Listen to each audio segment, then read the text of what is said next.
Le grand dialogue.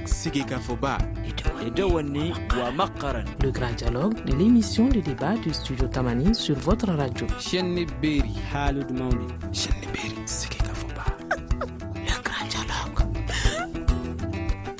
Mesdames, Messieurs, merci d'être avec nous pour ce forum de la presse. Le nouveau président français est à Gao pour une visite dans le camp de l'armée française. Dans le même temps, dans la région de Kidal, un couple a été lapidé il y a quelques jours. Est-ce qu'il y a un retour des islamistes donc au Mali? Jean-Pierre Lacroix, le chef des opérations de maintien de paix de l'ONU, était en visite au Mali cette semaine. Il a exhorté le gouvernement à accélérer le DDR. La grève de l'enseignement est suspendue. Les examens pourront donc se tenir au Mali.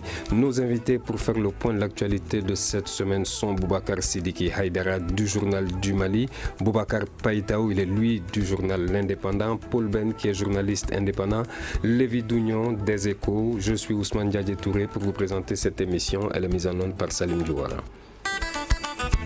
Le grand dialogue. Dimanche dernier, donc le 14 mai, Emmanuel Macron est investi président de la République française. Pour sa première visite africaine, il a donc choisi le Mali. Il est à Gao depuis ce matin. Paul Ben, vous êtes journaliste indépendant. Quel est le symbole de cette visite du tout nouveau président français déjà? Bonjour à tous les auditeurs du studio Tamani. Moi, je crois que le président Macron fait dans la continuité. Il reprend un peu le flambeau que François Hollande lui a passé, parce que c'est son élève, on l'a toujours dit. Cette visite, je crois que politiquement pour Macron, je crois que c'est une bonne chose. Est-ce que c'est un étalage un peu de ce qu'ils appellent un peu le succès de l'armée française, Succès, on doit le mettre entre guillemets, surtout avec Barkhane. Avec Serval, ils sont partis vraiment au charbon. Mais avec Barkhane, c'est en demi-teinte. Je l'ai toujours dit ici, avec 4000 hommes sur 5 pays, c'est du saupoudrage. On a 1600 au Mali, et 3400. Si vous voyez un peu les zones que Barkhane couvre, c'est des zones qui sont vraiment très chaudes. Et là où il n'y a pas seulement que le banditisme, il y a le narcotrafic, il y a le terrorisme. Je crois que c'est du saupoudrage. Donc je disais que Macron est au Mali pour un peu faire dans la continuité. Et je crois que son voyage vraiment ne nous apportera pas grand chose. Parce qu'il y a une ligne de conduite que Barkhane s'est faite depuis que la force est là. Et je ne crois pas que ça va changer grand chose. Merci. Boubacar Sidiki Haïdara du journal du Mali. Il y a une partie de l'opinion qui fustige ce voyage puisque Emmanuel Macron ne viendra pas à Bamako, directement à Gao. Qu'est-ce que vous en pensez? Disons que c'est plus du convenu parce que c'est d'abord un voyage express puisqu'il le fait en pratiquement 7 heures de temps et il n'est pas le premier président à le faire. Hollande aussi, il est allé à Gao, donc j'imagine maintenant pour voir les troupes, il fallait... un président fraîchement élu quand même. Le symbole est fort. Le symbole est fort, certes. Je comprends qu'il y a des personnes qui peuvent fustiger son attitude, mais le fait est que le président, il est allé déjà pour le rencontrer à Gao, donc je pense que ça a atténué un petit peu la situation. Maintenant, le fait, on peut toujours débattre de la question, mais moi je pense qu'il n'y a pas lieu à faire un véritable débat dessus. Il a fait son choix, le président l'a accepté, ils sont allés à Gao. C'est une revue de troupes. C'est de bonne guerre, non? Cette bonne guerre, oui. Je dis que c'est cette bonne guerre. Du moment que le président il était d'accord pour aller le recevoir à Gao, bon, je ne pense pas qu'il avait la latitude de refuser non plus. Ça aurait été un geste qui aurait été mal compris. Donc maintenant qu'ils sont à Gao tous les deux, je pense qu'ils discutent d'autres choses que du plan militaire, parce qu'il n'est pas qu'avec ses ministres de la Défense et des Affaires étrangères, il est aussi venu avec le président de l'AFD, l'Agence française pour le développement, ce qui veut dire qu'ils vont un petit peu changer de stratégie, parce qu'ils voient que sur le plan militaire, ça ne va pas tout résoudre, donc il veut peut-être mettre un petit peu aussi l'accent sur le plan de développement pour juguler un petit peu l'essor des djihadistes dans la région. Merci Boubacar Païtaou de l'Indépendant. Est-ce que Emmanuel Macron va changer quoi que ce soit dans la politique française vis-à-vis du Mali et de l'Afrique en général? Donc merci. Je crois que l'arrivée de Macron directement à Gao c'est un signal fort. C'est pour montrer à tout le monde que la politique de la France ne va pas changer. C'est-à-dire que la politique, ce qu'on a connu sous Hollande, c'est la même politique qui va continuer. Maintenant, la deuxième chose que je retiens, c'est que la France aujourd'hui, qu'on le veut ou non, la France est dirigée par l'armée. Parce que moi, je ne peux pas comprendre quand aujourd'hui j'ai suivi son point de presse, il dit que le jour de son investiture, il est parti rendre visite c'est-à-dire aux militaires blessés. Et maintenant, sa deuxième visite qu'il juge important, c'est à Gao. Maintenant, ce que moi je... On peut pas. Sa première visite déjà hors du pays, hors du pays, il avait une importance capitale. Hein. Oui, à Gao, et il est venu rendre visite aux militaires. Voilà, donc ça c'est important. Il est venu voir les militaires français. Donc maintenant, ce que moi contrairement à mon confrère, moi je ne peux pas, le président de la République du Mali, à chaque fois qu'il sera à Gao, moi quand même, à ma souvenance, il est parti dans la valise des autres chefs d'État. Bon, c'est ce que moi je trouve déplorable dans un pays que le président de la République, Ibeka, ne se déplace pas à Gao. Il est obligé à chaque fois qu'il sera à Gao, et il est dans la valise d'un autre chef d'État. Vraiment, ça c'est déplorable. Je crois que même pour le Malien lambda, ça heurte un peu notre fierté. Et je crois que c'est ce que je retiens fondamentalement de cette visite. Alors, je rappelle que le chef de l'État était à Gao quand il y a eu ces fameux attentats contre le MOC, éventuellement il y a encore quelques mois. Lévi Dugnon, est-ce qu'on peut espérer un peu la fin de cette crise politico-sécuritaire avec ce tout nouveau président français? Ok, bonsoir tout le monde. Personnellement, pour répondre tout net, je ne crois pas que cette crise va sitôt finir. Parce que la politique appliquée par la France, surtout cette continuité avec Macron, quand vous voyez le gouvernement constitué par Macron, vous verrez des très proches de Hollande qui sont toujours autour de lui. Et pour moi, c'est une façon de le cadrer et puis de faire la continuité. Et de cette façon, je ne vois pas une sortie de crise sitôt. Est-ce qu'il n'y a pas une espèce de rupture quand même avec l'ancien système quand on voit Madame le ministre de la Défense de la France qui vient fraîchement en poste, une nouvelle tête déjà? Non, je n'y crois pas forcément parce que si vous voyez l'ex-ministre de la Défense, Yves Le Drian, il fait partie... Qui va aux affaires étrangères. Justement, mais il avait une partie du dossier quand même, parce que c'est lui qui gérait l'armée française, que ce soit en France ou en dehors. Donc, je pense que lui, il va beaucoup peser dans le domaine d'informer Macron ou sa successeur dans le cadre de la politique au Mali. Et vous savez que Macron avait le choix de soit partir en Afghanistan, soit le Mali. Il a préféré venir au Mali. Bon, ça a son importance, mais je ne crois pas que fondamentalement les lignes vont bouger, quoi. Alors, Paul Ben, qu'est-ce que vous reprochez très exactement à cette force Barkhane qui, on se souvient, il y a encore le mois dernier, a effectué cette très grosse opération Panga qui s'est soldée finalement par la mort d'une vingtaine de terroristes? Moi, ce que je reproche à Barkhane, ce que j'ai toujours fait, c'est un peu le manque de suivi, de rigueur dans ce qu'ils font. Je ne dis pas que quand ils interviennent, par exemple, dans la vallée de Tahalit ou bien d'Amateta, ils ne le font pas avec la manière. Mais le problème, c'est le suivi. Ils ont quand même des résultats concrets sur le terrain. Oui, mais vous savez, par exemple, de la frontière du Burkina à celle du Niger, ça fait à peu près 3200 km. Barkhane a souvent fait des incursions dans la forêt de Tinabao, c'est-à-dire vers le côté de Menaka à la frontière avec le Niger, mais c'est pour 1 heure, 2 heures de temps. Et en 2 heures, 3 heures de temps, vous n'allez pas vraiment frapper fort de telle sorte que ces terroristes, ces bandits puissent vraiment soient vraiment décampés, parce que vous savez, par exemple, moi je connais très bien la zone de Menaka. Toutes les incursions qui se font au Niger viennent du Mali. La dernière fois à Yuru, où on a enlevé des véhicules nigériens, mais ils sont venus directement, Ils sont venus vers l'abbé, l'Abzanga. Et jusqu'à présent, on n'a pas retrouvé ces gens. Et chaque fois qu'ils frappent vers la région de Tawa, ils se replient vers Tinabao ou bien Chinalan, vers la région de Menaka. Donc, il faut que ça soit appuyé. Et je ne suis pas militaire, mais j'ai quand même quelques notions en la matière. Vous ne pouvez pas contrôler 5 pays si vastes avec 4000 personnes. Ce n'est pas possible. Ce n'est pas possible. Même si vous avez une centaine de drones, ce n'est pas possible.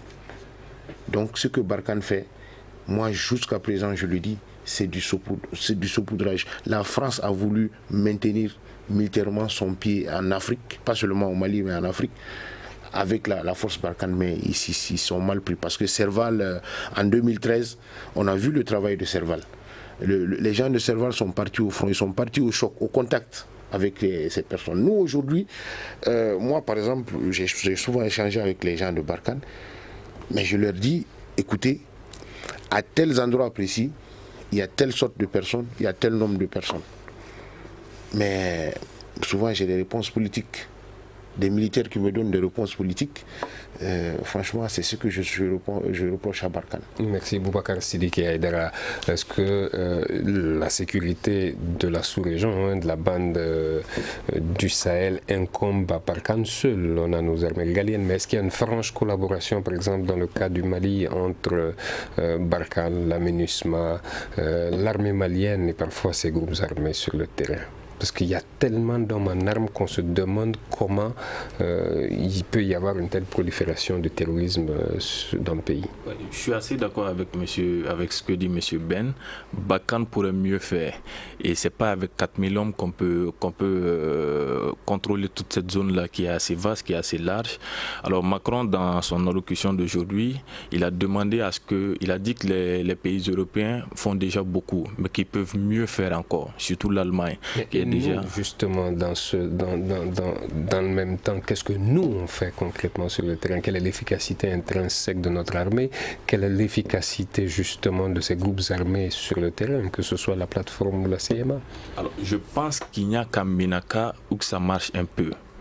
Parce que là, il y a les forces qui se sont mises ensemble, que ce soit au niveau des hommes de Moussa Acharatouman, du général Gamou et tout. Ils se sont mis ensemble et avec l'armée, ils ont mis en place un laboratoire qui fonctionne assez. Donc ce n'est pas le cas dans les autres régions, certes, mais à Menaka, ça peut être un exemple qui peut servir aux autres. Je conçois que ça soit difficile de le faire partout. Mais je pense qu'avec un petit peu de volonté, ça pourrait aller. Alors, on parle de la force du G5 Sahel. Il y a beaucoup de discussions autour. Pour l'instant, c'est encore à l'état de discussion. On dit qu'il y a les forces qui vont être mises en place et tout.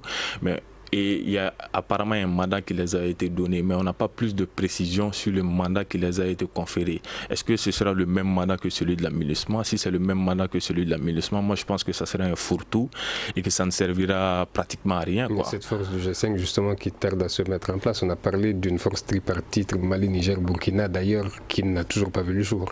Oui, et c'est vrai que on a un droit de se penser pourquoi une telle lenteur dans tout. Mise en œuvre de l'accord, il y a une lenteur. Mise en œuvre de tout ce qu'il y a ici actuellement, il y a une certaine lenteur dans tout. Alors il y a Macron qui est là, et il dit qu'il va insuffler un souffle nouveau parce qu'apparemment il veut participer personnellement à ces réunions du G5 Sahel.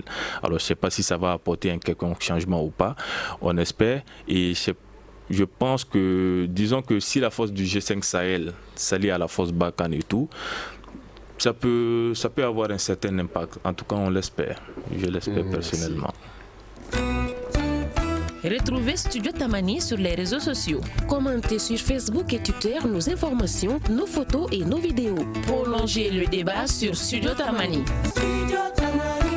Merci de rester connecté donc au Studio Tamani. Vous suivez le Forum de la presse. Nous recevons Boubacar Sidiki Aïdara du Journal du Mali, Boubacar Païtao de l'Indépendant, Paul Ben, journaliste indépendant, Lévi Dougnon des Échos.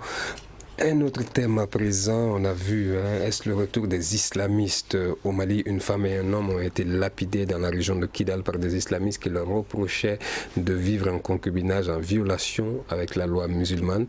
C'est la première fois depuis 2012 que des faits de ce genre sont donc signalés au Mali. Boubacar Païtao, est-ce qu'on peut dire que c'est le retour justement de l'extrémisme violent dans cette partie du pays? Moi je dis tout simplement quand vous dites le retour, ça veut dire qu'ils étaient partis, ils sont revenus. Moi, j'ai été constant par rapport à cette position, c'est-à-dire que les islamistes ne sont jamais partis. Ils sont toujours là, tapis dans l'ombre. C'est comme je l'ai dit, c'est un système de vase communicant. Quand ça les arrange, ils sont séparatistes. Quand ça les arrange, ils sont islamistes. Donc, moi, je ne vois pas fondamentalement de différence entre ces différents groupes. C'est-à-dire qu'ils sont les terroristes. Ils ne sont jamais repartis. Peut-être qu'ils ont changé de veste selon les circonstances. Et aujourd'hui, que les conditions sont favorables, maintenant ils reviennent. Voilà, donc ils sont jamais repartis. Ça ne vous étonne pas qu'il y ait cette Ça ne m'étonne pas parce que en fait c'est ça, parce que c'est ce que on a tout le temps dénoncé. Cette situation de Kidal qui de jour en jour échappe même ceux qui encouragent. C'est-à-dire que je ne vais pas citer le nom de quelqu'un, mais la situation commence à échapper, même ceux qui encouragent cela. Parce que nous, on a tout le temps dit que, c'est-à-dire que ces groupes HUA, CEMA, etc., c'est la même chose. C'est-à-dire que c'est un système de vase communicant. Selon que ça les arrange, ils se positionnent. Maintenant, si les conditions sont favorables de l'autre côté, maintenant, ils changent de veste. Ça a tout le temps été comme cela. Donc moi, personnellement, ça ne me surprend pas. Et je crois que si on n'agit pas rapidement, voilà, c'est le début vraiment d'un système qu'on a vécu depuis 2012. Et voilà. Merci. On a recueilli les propos d'un élu local, puisque c'est pas que dans le nord du pays où ça va mal. Il y a également le centre du pays, dans la région de Ségou ou Mopti, et de Mopti, où ces réseaux-là s'installent de plus en plus. On écoute cet élu local qui a souhaité garder l'anonymat. Dans tout le cercle, ils font réunir leurs lois presque sauf à Ténékou. Ils font les jugements, ils tranchent au niveau des villages médicaments. Tous les litiges pratiquement, ce sont eux qui règlent ça maintenant. À Diafarado, ils sont venus médicamment enlever un péticheur. Ils disent que ce qui fait ne cadre pas avec la religion. Ils l'ont emporté. Ils sont venus médicamment, juste chez lui, l'enlever. Bon, ils n'ont pas commencé à couper, ils n'ont pas commencé à fouiller à ce que je cherche. En séance pénale, séance publique, ils convoquent les belligérants avec leurs témoins et tout, ils les écoutent devant un caddie et ils tranchent. Quand ils tranchent, c'est sans arrière-pensée et c'est sans appel. Merci. Lévi Dounion, vous avez vécu longtemps dans le centre du pays. Alors, le centre du pays où ça ne va pas, cet élu local, on l'a interrogé, il est du centre du pays. Parfois, ce sont les populations qui appelleraient d'ailleurs ces extrémistes religieux pour venir trancher des litiges face à cette énorme absence de l'État dans la zone. Oui, effectivement, l'absence de l'État et puis la justice qui est mal donnée dans ces zones font que les populations n'ont pas d'autre recours. Si vous rencontrez certaines personnes, vous les demandez, ils disent ah non, parce qu'il n'y a pas de justice, parce que la justice est mal tranchée, parce que, vous savez, c'est une zone inondée. Donc les populations sont très souvent des éleveurs. Et il y a cette gestion du bourgou qui pose problème et qui a été très souvent mal tranchée. Et aussi la traversée des bœufs. Donc tout cela constitue... Vous savez, pendant très longtemps, la zone de Mopti a été une poudrière, un condensé de problèmes, de justice, de l'absence de l'État et pas mal d'autres problèmes. Et ces problèmes ont été très souvent mal gérés ou mal accompagnés par l'État. Ce qui fait que, bon, les gens se sont retournés contre l'État, il faut le dire, c'est certain, parce qu'ils pensent que l'État n'arrive plus à faire leur affaire. Et finalement, ils ont ouvert les bras aux islamistes, aux djihadistes. On parle, les Peuls sont très souvent fustigés dans cette région. Les Peuls sont accusés d'être des djihadistes dans la région. Or, on voit de plus en plus qu'il y a des katibas, comme Païtaou aime bien le dire, Bozo, Dogon et d'autres. Oui, moi j'ai été toujours contre ce communautarisme ou d'indexer une communauté par rapport à ce problème. J'ai été toujours contre cette position-là. Je pense qu'il n'y a pas que les Peuls. et ces djihadistes ou ces islamistes, il y a les Bozo, il y a les Dougons, il y a les Peuls, il y a les Bambara. Donc ce n'est pas que les Peuls. Maintenant, peut-être le problème qui se pose, c'est des antécédents que souvent les Peuls et d'autres communautés sont en train de régler. Vous voyez, très souvent vous voyez que soit des Peuls ont des problèmes de pâturage avec des autochtones sur place, et pendant très longtemps ces problèmes ont été mal gérés, soit par les autorités locales, les préfets et autres, la justice. Donc c'est des gens qui arrivent maintenant, vu le vide qui est là, l'absence de l'État, qui essayent de régler les comptes passés, qui essayent quand même de régler la justice en leur manière. Merci Lévi Dounion. Paul Ben, cette lapidation au niveau de Kidal, justement, de la région de Kidal, intervient juste quelques jours avant l'arrivée de Macron. Est-ce que c'est un message de ces islamistes-là pour dire qu'on est là encore, on existe? Bon, moi je ne ferai pas de liaison entre cette lapidation et l'arrivée de Macron. Parce que le problème, au fait, moi je suis le problème depuis quelques semaines à Taralit. J'ai été alerté il y a une dizaine de jours parce que le monsieur et la dame n'ont pas été pris le même jour et lapidés le même jour. Ils ont été pris, jugés. Séparément. Jugés, ils ont été pris séparément, jugés. Parce que ce que l'information ne révèle pas, c'est qu'ils ont conçu un bébé. Et le bébé a été assassiné.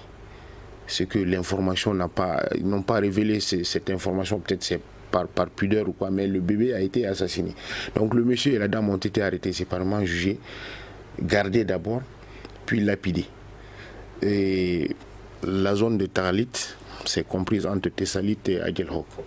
C'est la zone par excellence, c'est le fief des islamistes. C'est là où vous trouvez la fameuse vallée d'Amatetay, où les Français, le Serval a intervenu en 2013 très fortement.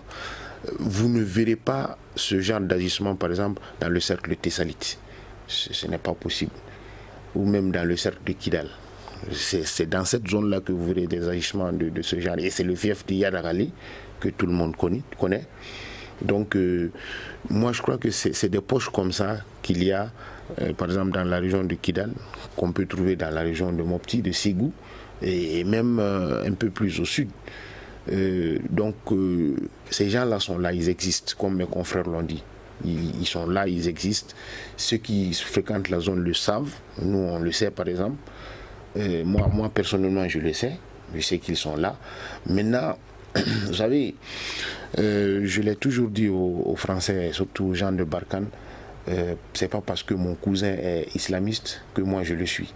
C'est pas parce que j'ai échangé au téléphone avec mon frère qui est islamiste qu'on va venir m'arrêter, parce que c'est ce qui s'est passé à un certain moment, qu'on va venir m'arrêter pour me taxer d'islamiste. Sinon, ces gens-là, ils sont là, ils existent, mais ils font partie de la population. Maintenant, on peut utiliser ce qui n'est pas facile, et ce qu'on n'a peut-être pas encore fait, on peut utiliser des gens qu'on appelle républicains ou qui sont modérés pour essayer de convaincre ces derniers de sortir de cette de ce cycle de violence. Merci Paul Ben. Boubacar Sidiki Aïdara du Journal du Mali. Alors, au risque de me répéter, dans cette zone justement particulièrement du pays, on a toutes les forces réunies, Barkhane, la MINUSMA, la CMA, la plateforme et parfois les FAMA qui opèrent dans ces zones-là. Comment est-ce que de tels actes peuvent encore être perpétrés? Est-ce que ça veut dire qu'il y a un regain, un retour en puissance justement des islamistes dans le pays? Oui, mais excusez-moi, je voudrais que vous précisiez un peu. Vous parlez de la zone de Kidal ou bien du centre? De la zone de Kidal. Oui, parce que les FAMA n'existent pas à Kidal. Dans la zone de Kidal, les FAMA n'existent pas. Il y avait un petit contingent de 45 personnes qui étaient cantonnées dans le camp de Tessalit, qui ne sortaient même pas, qui étaient interdits de sortir. ils sont toujours là-bas. Ah ben voilà, donc ils sont toujours là, ils sont toujours là-bas, mais ils ne sortent pas. Ils sont interdits de sortir. C'est-à-dire qu'ils ne vont même pas à 7 km du camp, là où la ville se trouve, de Tessalit. Ils sont au camp d'Amachache. Donc dans la zone de Kidal, l'armée malienne n'existe pas. Les islamistes ont chassé la MINUSMA des routes. Ils ne circulent plus par route. Barkhane non plus. Alors, ce qui sous-entend justement que les islamistes ont encore une certaine puissance, arriver à interdire l'armée malienne, Barkhane et la MINUSMA de circuler, c'est quand même un peu grotesque. Ils sont actifs, c'est clair, et ils connaissent bien la zone, ce qui est un atout pour eux par rapport à tous ceux qui sont là. Alors ce matin, il y a une journaliste, une de nos consoeurs, qui a posé une question à Macron, comme quoi, quand est-ce qu'il va faire en sorte que l'armée malienne revienne à Kidal. Alors la question, il l'a éludé, il n'a pas vraiment répondu. Donc on ne sait pas trop ce qui va se passer actuellement. Kidal, disons que c'est une zone de non-contrôle pour le moment. C'est aux mains des djihadistes. Il y a même le président de l'autorité intérimaire qui est en place maintenant, qui est un ancien de la rébellion, qui a dit que lui, il n'a rien contre la charia, que maintenant ce qu'il n'aime pas, c'est la manière dont Iyad Agali veut la mener. Et c'est un cousin d'Iyad aussi. Donc quand il y a des personnes comme ça qui doivent avoir une certaine autorité, on dit quand même président de l'autorité intérimaire, qui ont des déclarations de la sorte, alors je me dis que franchement à Kidal actuellement je ne vois pas d'où pourrait venir la solution pour le moment. Les djihadistes, ils sont encore là, ils sont toujours là. Ils recrutent à tout va des personnes parce qu'il y a encore de la misère qui est là-bas. Et il y a justement Macron aussi qui disait que le terrorisme se nourrit par la misère. Et du moment qu'il y a de la misère, qu'il y a des gens qui sont là, qui ont besoin d'argent, ils peuvent être facilement malléables. Et c'est à chaque fois, on peut entendre qu'il y a des opérations, qu'il y a des djihadistes qui ont été tués, mais à chaque fois, il y a de nouvelles personnes qui sont recrutées. Et ils ont de nouvelles techniques d'attaque à chaque fois. Donc, ce qui fait que c'est assez dur de les appréhender, de pouvoir les mettre un coup, quoi. Et c'est pas qu'à Kidal, même dans le centre du Mali, c'est pareil. On n'arrive pas à les appréhender. Comme il le disait, avec la force Serval, c'était encore mieux. Parce qu'à l'époque, il y a certains chefs djihadistes qui ont été tués, mais là, actuellement, on ne les trouve même pas. Ils peuvent se permettre de faire des vidéos, de faire ce qu'ils veulent. On ne sait même pas où est-ce qu'ils sont. Ils font les attaques quand ils le veulent. Donc pour le moment, je ne vois pas trop. Merci. Boubacar Païtao du journal L'Indépendant. Il l'a dit tout à l'heure, l'autre Boubacar Aïdara, quand le président des autorités intérimaires de Kidal fait un peu l'apologie justement de la charia. Bon, est-ce qu'il a fait l'apologie de la charia? Mais il dit qu'il n'a rien contre. Est-ce que ça repose encore ce problème justement de négocier avec... Et pourtant, nous on l'a toujours dit, c'est-à-dire qu'on a négocié avec des groupes armés, mais on a c'est-à-dire que, oublié ou encore écarté, c'est-à-dire que des acteurs importants dans ce processus, qui est particulièrement Iyad Agali. Aujourd'hui, Iyad Agali montre à qui veut l'entendre. Qui n'est pas tout seul, on a Amadou Koufa également. Oui, mais maintenant, c'est des acteurs importants dans ce processus de recherche de la paix. Maintenant, moi, je voudrais réagir par rapport à une question, c'est-à-dire relative à Barkhane. Et on peut pas toujours se permettre d'accuser Barkhane, parce que il faut qu'on soit clair. C'est-à-dire que Barkhane est là, Barkhane a des priorités, la MINUSMA a des priorités. Il faut que l'État malien aussi dévoile ses priorités. C'est-à-dire que nous, on n'est pas obligé. C'est-à-dire que Barkhane n'est pas obligé d'avoir les mêmes priorités que l'État malien. C'est-à-dire qu'il faut que cela soit très clair. Si dans ce chaos ou encore dans ce bourbier, Barkhane parvient à faire ses affaires, mais Barkhane n'a aucun intérêt à se mêler dans des trucs de communautarisme entre... Bon, moi je ne vois pas, parce que aujourd'hui nous on veut avoir la solution par les autres. Il faut qu'on soit clair. La solution ne viendra jamais des autres. C'est-à-dire que nous, le gouvernement malien, le Mali, doit dévoiler ses priorités. Voici, moi, mes priorités. Maintenant, quitte à lui de chercher les voies et moyens pour convaincre les autres maintenant à cheminer dans ce... voilà. Mais maintenant, par rapport à l'autre question que mon cousin a répondu, c'est-à-dire que la question du terrorisme et de l'islamisme, ce n'est pas seulement une communauté. Quand qu'on attribue à une communauté, c'est très grave. C'est extrêmement grave. Moi, je connais des villages constitués de 100% de Bozo. Aujourd'hui, on ne peut même pas discuter, échanger sur le thème du terrorisme par riche. C'est-à-dire qu'on a peur des représailles. Parce que quand tu abordes la question avec ton frère, même père, même mère, tu ne sais pas sa position. Peut-être il va te dénoncer et tu risqueras de te faire tuer en brousse. Ça, c'est un village 100% Bozo. Donc, juste, c'est pour vous dire que, c'est-à-dire qu'il ne faut pas attribuer la question à une communauté. Donc, ce n'est pas donc une question d'ethnie, en gros. Quelques secondes de pause, nous reviendrons pour la suite de cette émission. Une réaction, un avis, un commentaire. Réagissez sur la page Facebook de Studio Tamani et restez connectés avec nous. Studio Tamani sur les réseaux sociaux pour vous faire entendre.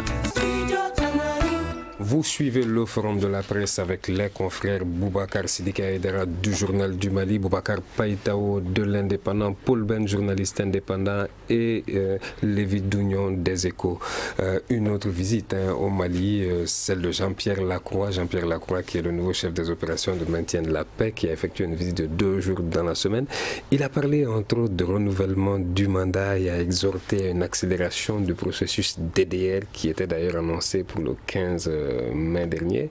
Alors, Lévi Dougnon, que faut-il faire déjà pour rendre ce mandat des Nations Unies plus offensif qu'il ne l'est, puisque les Nations Unies parlent de mandat qui ne leur permet pas de lutter contre le terroriste. Et comme quelqu'un aime bien le dire, les terroristes ont quand même mandat pour les attaquer. Tout à fait. Moi, je pense que sa visite au Mali, c'était juste une prise de contact après son prédécesseur.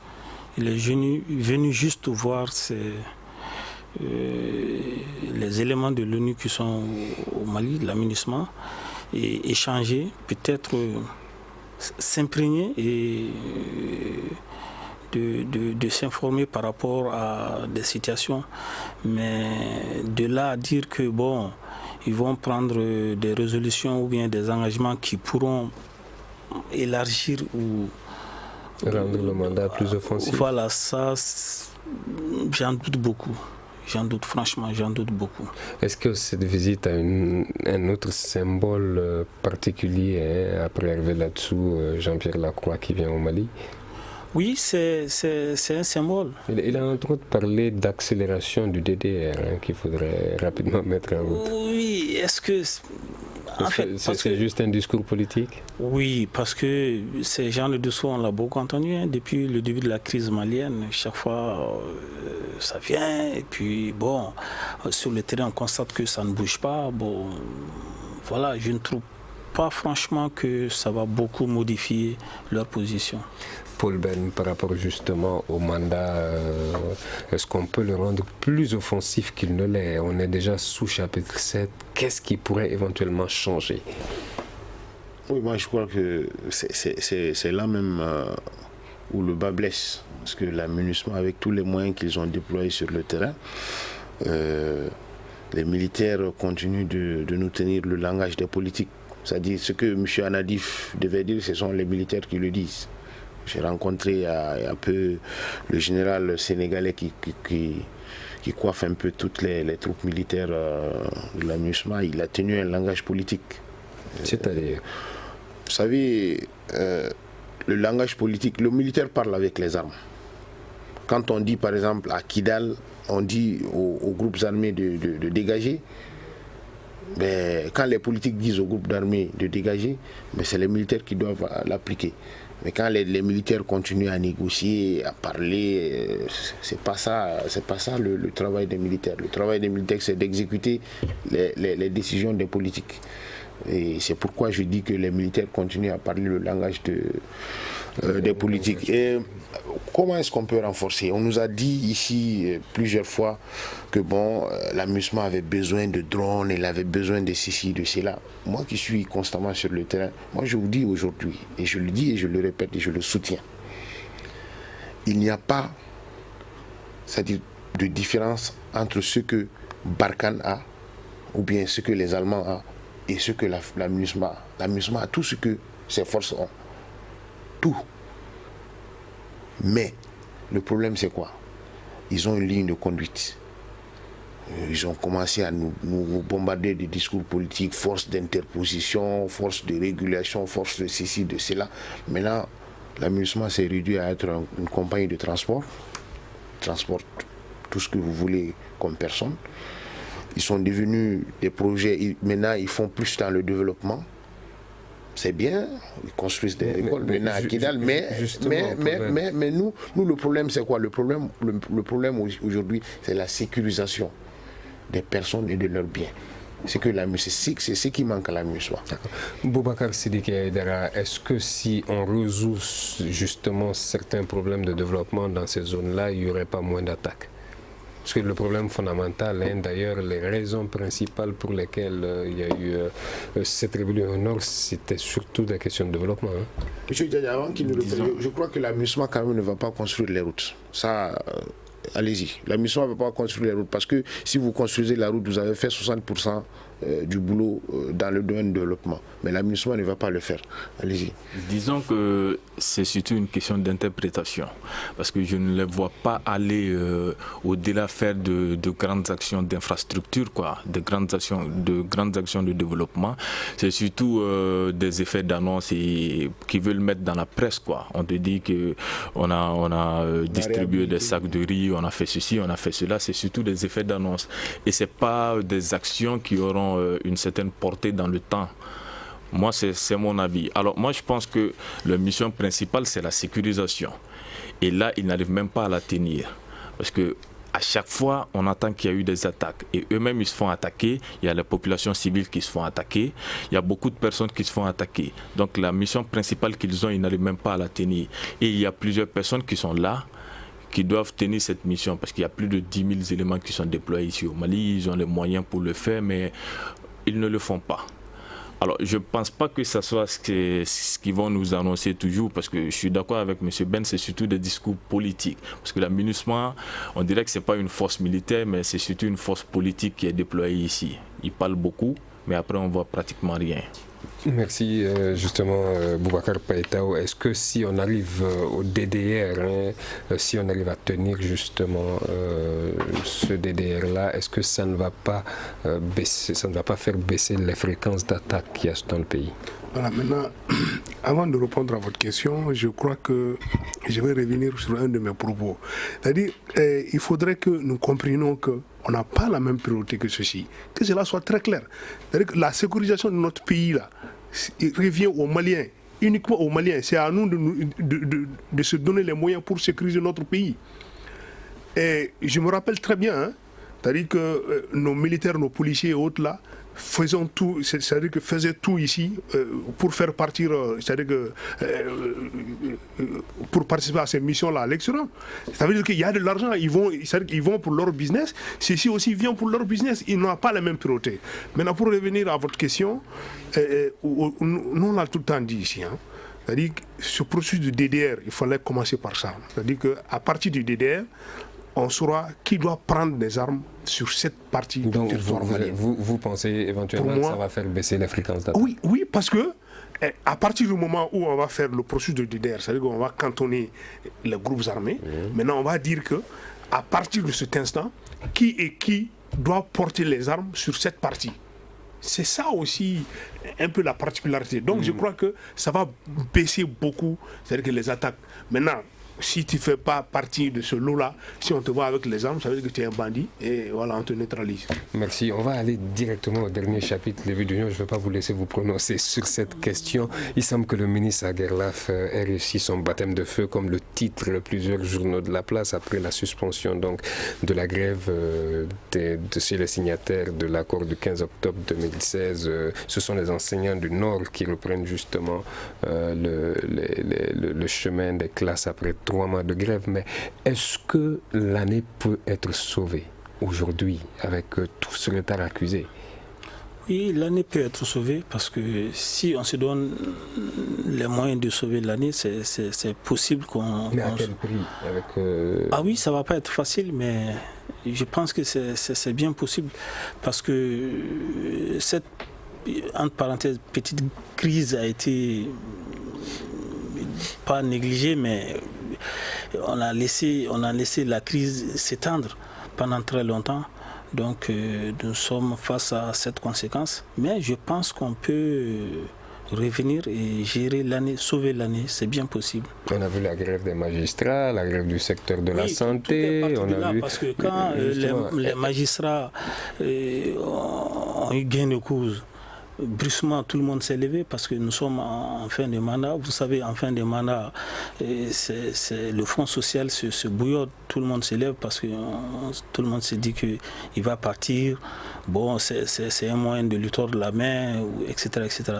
Donc de là, tout le monde se lève maintenant. Vous voyez, le Front social, et tout le monde se lève, tout le monde revendique et tout le monde a gain de cause, finalement.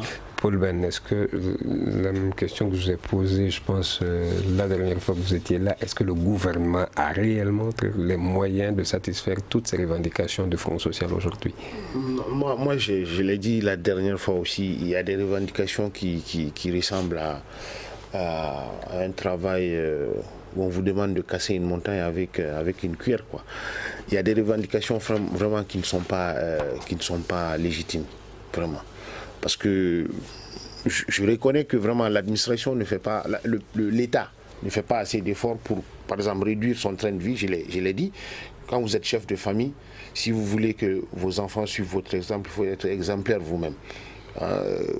Vous réduisez le train de vie de l'État, vous réduisez les ministères, les fonctionnements des ministères, vous montrez l'exemple à ceux qui vous demandent quelque chose. Là, peut-être, ces derniers seront censés dire que, bon, écoutez, le pays a montré, l'État a montré un exemple, donc nous allons suivre. Sinon, le Mali n'a pas les moyens aujourd'hui de satisfaire à ces revendications. On va continuer à s'endetter à coût des milliards. Et bon, nos enfants, nos petits-enfants, ils vont déjà payer la dette, l'ardoise que l'administration va nous laisser. Et si ça continue comme ça, ça va être très très dur. Boubacar Sidiki Aïdara, est-ce que vous êtes d'accord avec les propos de Paul Ben quand il dit que l'État a un train de vie très élevé? Mais j'ai beaucoup lu sur les réseaux sociaux ces 2 jours-ci que la France, qui a plus de 60 millions d'habitants, s'en sort avec une vingtaine de ministres, et le Mali avec environ 15 millions d'habitants à plus de 30 ministres. Bon, disons que comparer les deux nations n'est pas vraiment la meilleure des choses, parce que ce n'est pas que la France. La plupart des grands États dans ce monde n'ont pas beaucoup de ministères. Le Ghana en a 104, hein? Oh, ça je ne le savais pas, ça fait beaucoup. Donc, l'Espagne qui a fait pratiquement 2 ans sans gouvernement.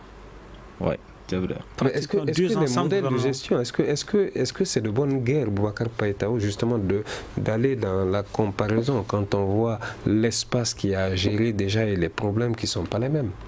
Est-ce que c'est réaliste d'aller dans la comparaison? La comparaison n'est pas forcément raison. C'est-à-dire que comparer le Mali à la France, je crois que c'est pas Maintenant, c'est-à-dire que la comparaison qui peut un peu tenir ça, c'est quand on essaie de comparer le Mali avec des pays de la sous-région, c'est-à-dire qui ont presque les mêmes caractéristiques, presque les mêmes populations, par exemple le Mali, le Niger, le Burkina.